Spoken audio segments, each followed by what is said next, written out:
You're watching Spectrum Multimedia. So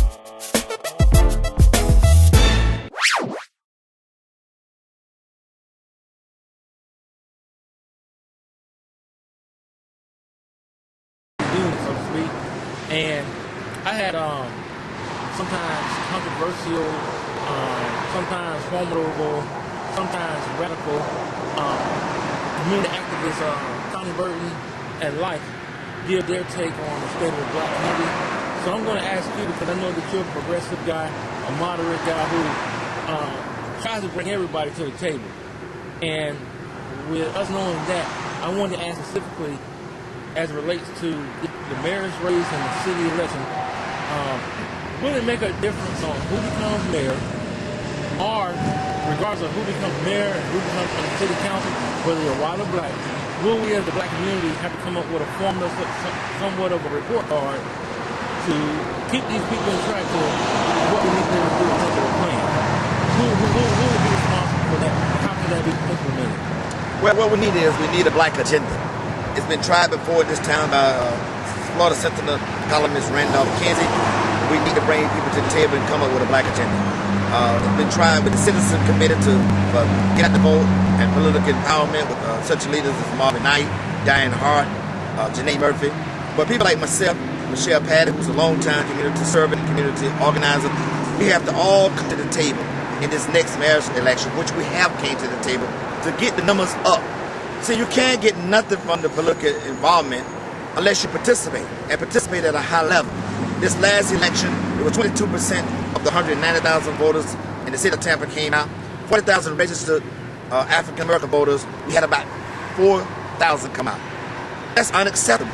If you want to play at the table, you want to play politics, and politics is about who get what resources when and how much, then we have to participate at a level that would obligate the movers and the shakers and the decision makers at the time to bring us to the table. If you're not at the table, then you may just be lunch.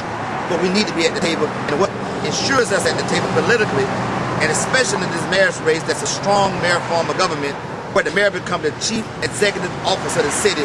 All I want to say to the African American community, 2 words. If you don't come out and vote, Rick Scott. Remember those 2 words, Rick Scott, and the consequences of that. Okay, now we'll be talking about the mayor's race and about there should be a black agenda.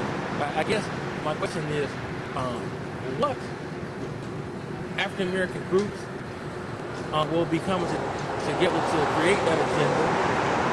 Can they work together? And 2, my knowledge going back in the civil rights movement, I asked Connie Burton and Life this question the other day. I'm kind of real surprised, appalled, or confused about how it was in the 60s during the civil rights movement that the African American church was just the hosting place.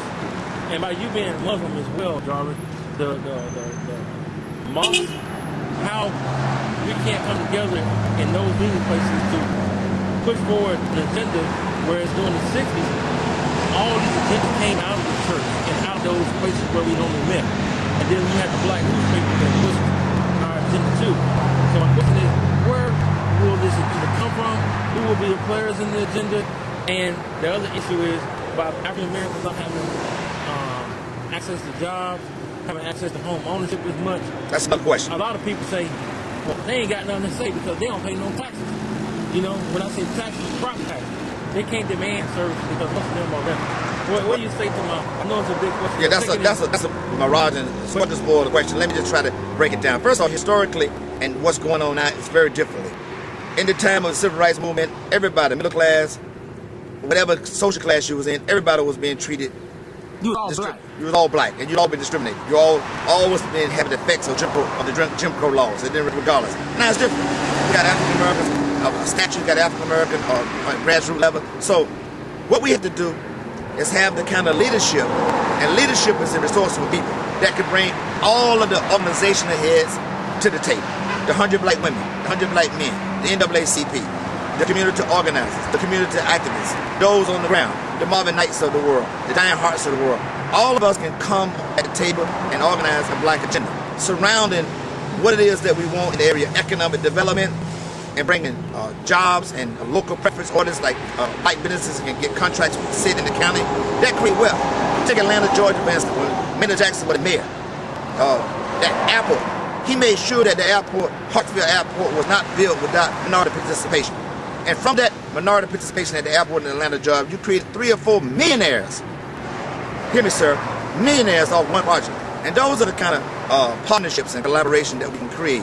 As far as the mosque and the church as a meeting place, we have community places we can meet now.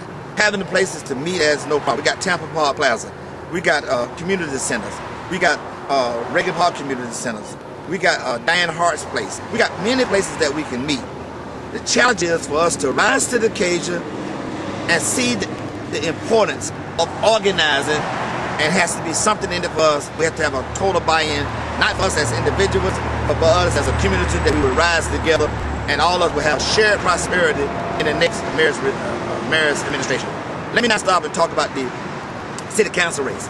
City council is a legislative position, a policy-making board that can use a good city council person, my dear friend, can use his position as a city councilman as bullet pulpit to talk about a number of issues that affect our community. But their real power is in the mayor's office.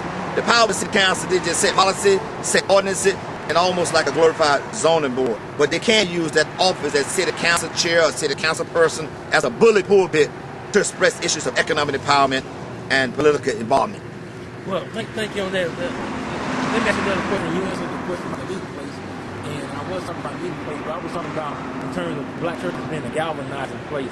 And I know now they have that thing about nonprofit organizations lose their status if a church gets involved too much politically. Let me clear that up. They cannot tell people who to go out and vote for, but the churches and the mosques can be involved in civic involvement, political education, voter education. They just can tell you who to vote for. But the problem with the churches, particularly, and some mosques too, is that they're so much involved in making money now. You know, that now the social and economic and political empowerment of people have taken a back seat to their own selfish gains of making money. How much tithes people are paying, building the next big church, or being a mega church, or being on TV, or being a TV evangelist. These kind of things have corrupted the good leadership of the church. Let me tell you this, Mr. Bradley. Why the church number one was ever the place that people led Dr. Martin Luther King, Reverend Dr. Martin Luther King. It was because the church at that time, and it's still true today, it's the only true institution that represents free leadership. And this leadership is financed by the people. They don't get government funded. They're supported by the people, and thereby they can speak for the people. But we lose that when they just become selfish and all about the money. Not all of the preachers are like that. We do have some strong preachers out there, some strong ministers that see this for what it's worth. But for the most part, in the 2000s, we haven't seen much of what we used to see in the 60s. Okay.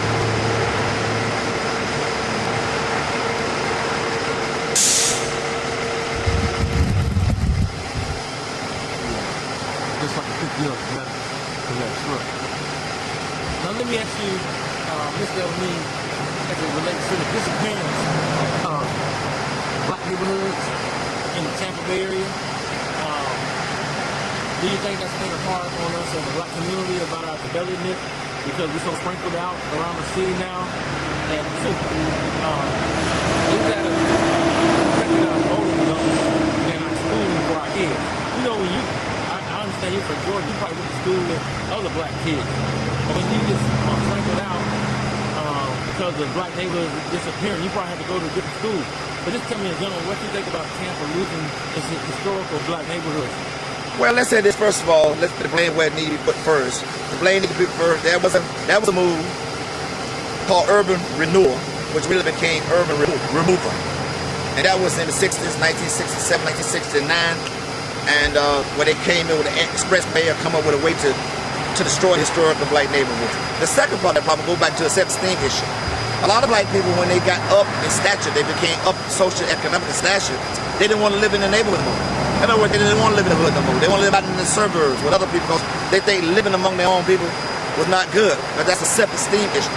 The second part of that was that the Republicans in the House and Senate in Tallahassee did a lot of gerrymandering, a lot of breaking up districts so that they could weaken the black vote and weaken the Democratic vote. So there was a lot of hidden hands behind the scenes that was destroying the black neighborhood. But we have the power to rebuild black neighborhoods by making this city a city that young black professionals will want to live again.